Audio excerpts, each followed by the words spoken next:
Hi folks, it's the 11th of April. Camera is rolling. Thank you for joining me.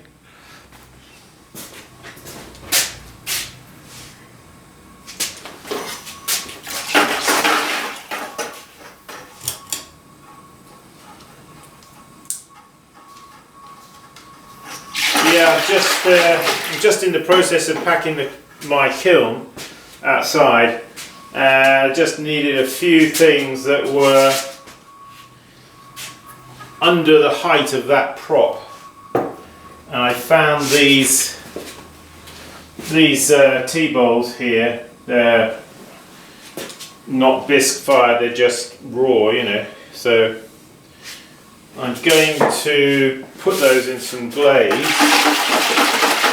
This is all my simple it's a kind of white milky glaze. Let's bring the camera a bit closer. Over there in the background I've got a kiln firing, a small kiln.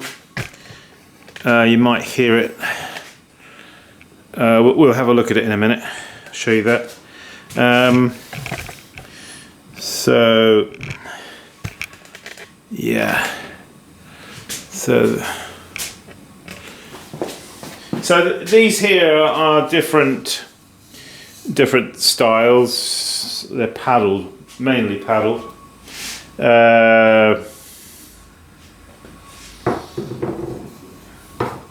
Just show you a few of them quickly.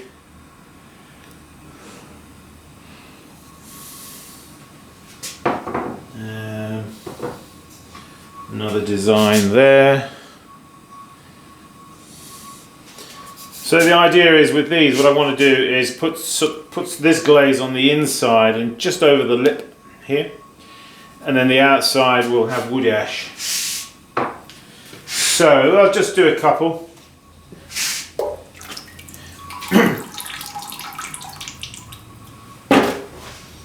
So these being raw fired, I've got to.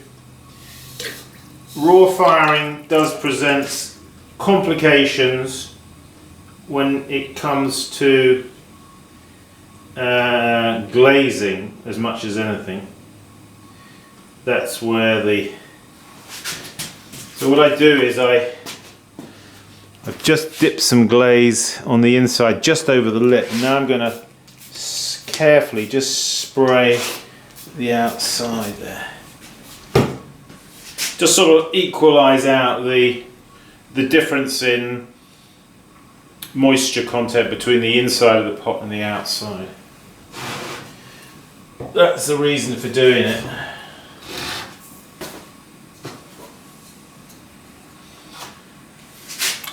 Yeah, I've got a workshop this weekend, and I thought if possible let's try and get a firing in. So we have some fresh pots, you know.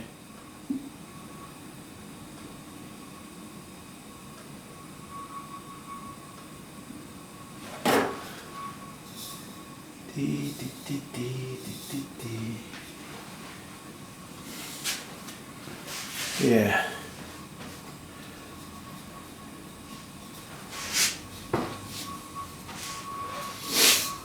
Yeah, the story of the little kiln there is that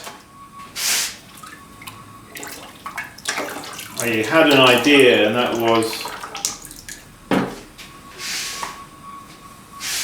that I wanted to make some decorating wheels. You know what I mean?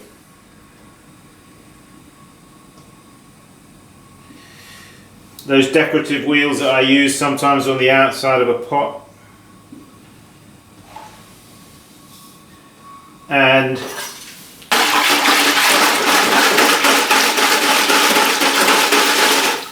then I thought, oh, but that's a problem. We don't do any bisque firing anymore.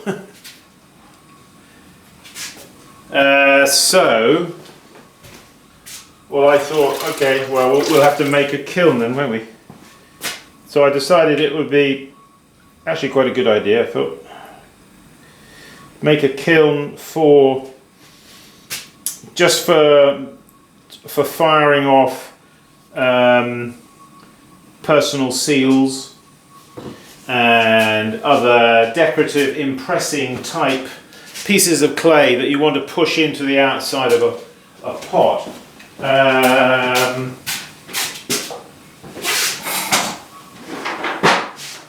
I think most of you know what I'm talking about, but for those who don't,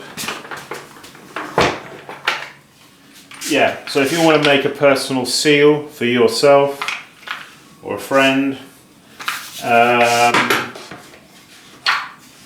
these are all bisque fired little impressing types of pieces of clay in different shapes with patterns on, etc. And you basically want to, this is what I meant by those little decorative wheels, so you impress pushing into the clay by revolving it like that, you see, between your finger and thumb. And you can do any kind of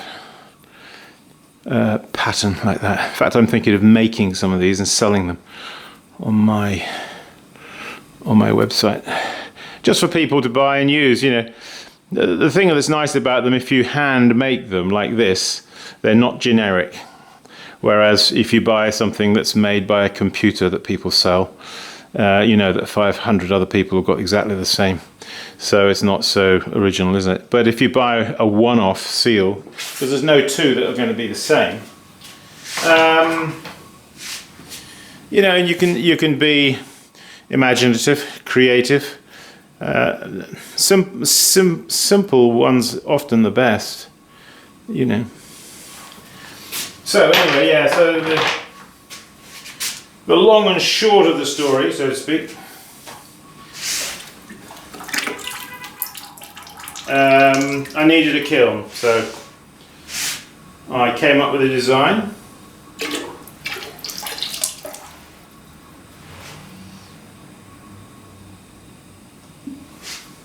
Which is basically based on my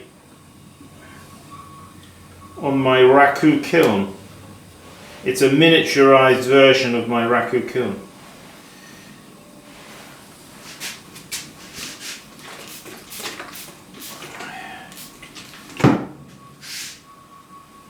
And this is the very first firing I've had with it. So we don't know if it's going to be a success. I have a feeling that it will be. Let's take the camera over there and have a quick look at it. Yeah, so just doing some glazing here, which I'm then going to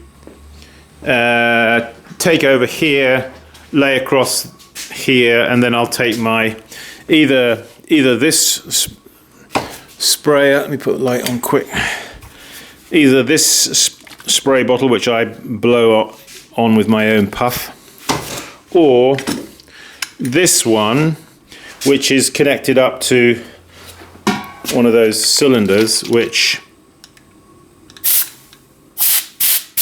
sprays like that. That tends to spray much finer. Okay, let's have a look at this little kiln. I don't have a cone in it at the moment.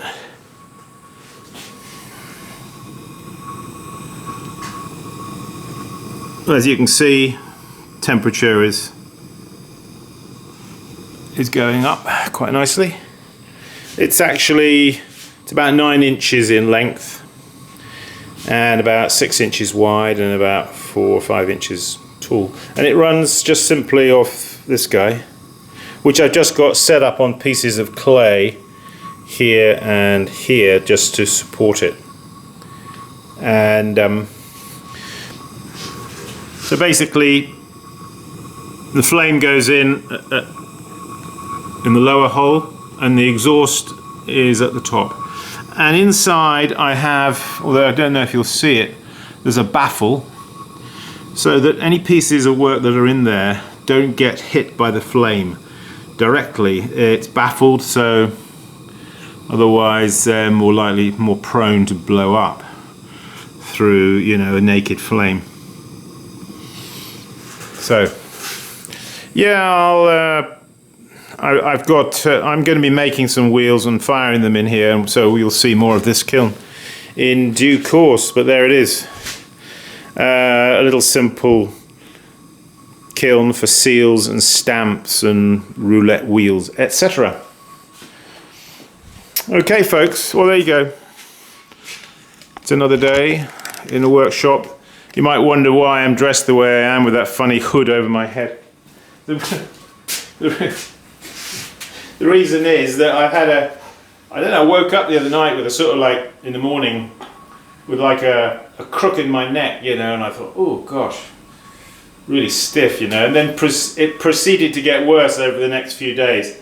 It's been like it for about a week now, and it's on the mend, thankfully, and this is just to keep it warmer at the back of my neck here. That's why I'm wearing this, and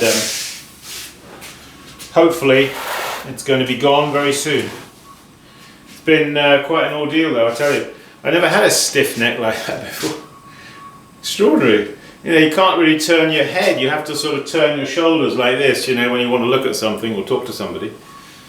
And quite painful and quite tiring just to sort of...